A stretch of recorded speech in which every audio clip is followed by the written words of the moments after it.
Hello everybody. In this video, we will be starting unit 31 of your ABM component of CAB exam. As you know, this video is a part of the foundation series which we are running to provide you conceptual clarity, and also we all try to solve one question based on the concept which we have discussed. So first of all, let me remind you that we have come up with our CAB 2024 master course, wherein we will be covering all the four compulsory subjects of ABM, BFM, ABFM and BRBL.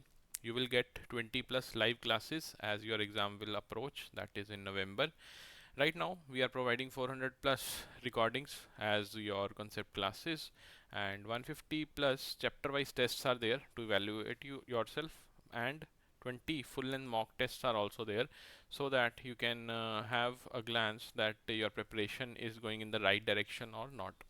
Also, we are running various discounts on our courses, so do check our website and enroll in the course if you find it useful. So let's get started with our first topic, that is framework for scale based regulation for NBFCs, that is non banking financial companies. अब ये जो पूरा chapter है आपका unit number 31, इसके अंदर सिर्फ NBFCs की बात हो रही है. फाइन, जो कंप्लायंस कल्चर हमने लास्ट यूनिट में पढ़ा था उसी का एक एक्सटेंशन है एनबीएफसीज के लिए. ओके और यहाँ पे स्पेसिफिकली मेंशन्ड है इस चैप्टर में कुछ रेगुलेशंस, कुछ लॉज और कुछ आप बोल सकते हो एक फ्रेमवर्क जिसके थ्रू आप एनबीएफसीज को डिस्ट्रीब्यूट करते हो according to their asset size. तो आज हम वही पढ़ने वाले हैं कि कौन से एनबीएफसीज किस कैटेगरी में जाएंगे if we try to categorize them on the basis of their size, activity and the riskiness. So regulatory structure for NBFCs comprises of 4 layers. ये आपने याद रखना है कि टोटल 4 layers हैं based on the size, activity, perceived riskiness. Size तो as you know कि जो एसेट साइज है वो उसकी बात हो रही है यहाँ पे. एक्टिविटी कि कौन से डोमेन में वो आपका क्रेडिट जो है वो डिसबर्स कर रहे हैं. परसीव्ड रिस्कीनेस कि जो मार्केट रिस्क है उसके अकॉर्डिंगली कौन से लेवल पे आपका एनबीएफसी स्टैंड कर रहा है. NBFCs are classified as in 4 layers as we know. तो इसमें कौन सी 4 layers होंगी. एक तो होती है लोएस्ट लेयर या फिर जिसको हम कहते हैं बेस लेयर. देन उसके ऊपर होती है एक middle layer. Okay, it is denoted by ML. And then we have upper layer denoted by UL and top layer is also there which will be denoted by TL. तो ये 4 layers होती हैं आपकी NBFCs की. And regulatory structure जो है वो इन 4 layers का डिफरेंट रहता है because their asset size is different and there are certain parameters जो कि डिफरेंट रहेंगे आपके इन लेयर्स में. तो एक एक करके देखते हैं उन्हें. NBFCs in the lowest layer are known as your NBFC base layer and the asset size is below 10,000 crore.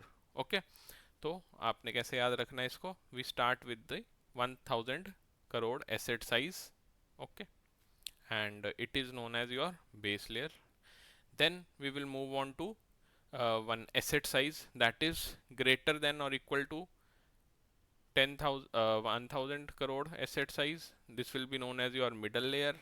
After that, as you move up, you will have the asset size of 10 NBFCs. और ये जो 10 NBFCs हैं ये कौन से होंगे, जो भी टॉप 10 आपके NBFCs हैं एक पर्टिकुलर मार्केट में. जैसे हम इंडियन बैंक्स की या इंडियन NBFCs की बात करते हैं तो उसके अंदर जो टॉप 10 NBFCs होंगे according to their asset size they will be categorized under your upper layer.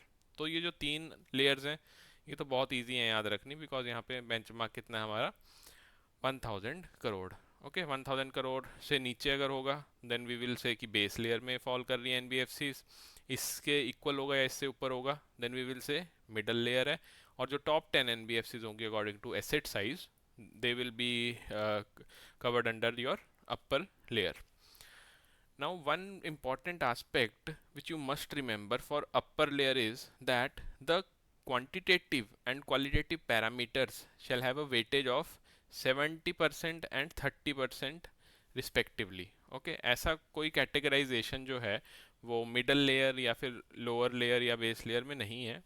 But for upper layer there is a categorization जहाँ पे जो एसेट साइज है आपका उसके अंदर क्वांटिटेटिव और क्वालिटेटिव पैरामीटर्स जो हैं वो वेल डिफाइंड है. क्वालिटेटिव पैरामीटर कितने हो सकते हैं, 30% लिमिट है उनकी, और क्वांटिटेटिव पैरामीटर्स की है 70%। तो ये आपने याद रखना है, this can be asked in your exam. अब देखते हैं टॉप लेयर, जो फोर्थ लेयर है आपकी। The top layer is ideally expected to be empty and will be known as NBFC top layer और टीएल। अब ये एम्प्टी क्यों होता है? Because of this, the perceived riskiness. Okay, according to RBI, NBFCs are, still discovering themselves according to the market standards, और उन्होंने अभी जो रिस्कीनेस का ग्राउंड है वो उतना ज़्यादा एक्सप्लोर नहीं किया है NBFCs ने as compared to your financial institutions, but gradually they are trying to cover up all these market riskiness criterias, and along with that go for the tier one capital. जैसा कि आपको पता है अभी वो नेट ओन फंड के through अपने parameters defined करते हैं, but soon and most of them have started also कि वो टीयर वन जो कैपिटल है उसके अकॉर्डिंगली अपने फंड्स को डिफाइन करें।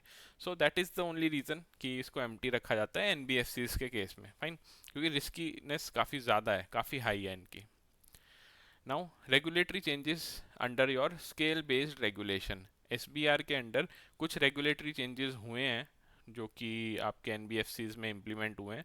नॉर्मली आप देखते हैं एनबीएफसीज तीन कैटेगरीज की होती हैं आपकी। एक तो होता है NBFC ICC, that is your investment and credit company. Then we have NBFC micro finance institution, and there are certain NBFCs which are doing the factoring business. तो इन तीनों कैटेगरीज में आपके कुछ चेंजेस आए हैं, and there are certain targets for each of them, that is achieving a 10 crore mark, fine. तो 10 crore mark इनको अचीव करना है तीनों के तीनों कैटेगरीज को। Okay, 10 crore mark of your net own fund, fine. अभी कितना है उनका वो देख लेते हैं। अभी 2 करोड़ है आईसीसी का, 5 crore is for your MFIs, and 2 crore in north east region for MFIs, 5 crore is again for your factors. And by 31st March 2025 expected is 5 crore, 7 crore and again 7 crore. Ultimate target is 10 crore for 3 of these NBFCs, fine। तो इसी पे based एक question देख लेते हैं। Which among the following is are the correct statement regarding the framework for scale based regulation for NBFCs? Options are given. Regulatory structure for NBFC comprises of 3 layers based on the size, activity and perceived riskiness. So this is wrong. कितने layers होते हैं हमारे पास? 4.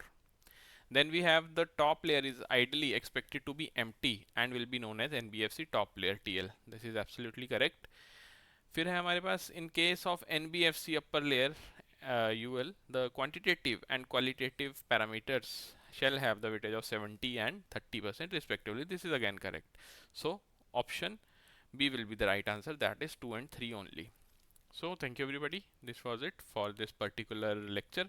In the next lecture we will explore more of your unit number 31 as part 2. So do consider subscribing our YouTube channel if you find the content which we provide freely useful.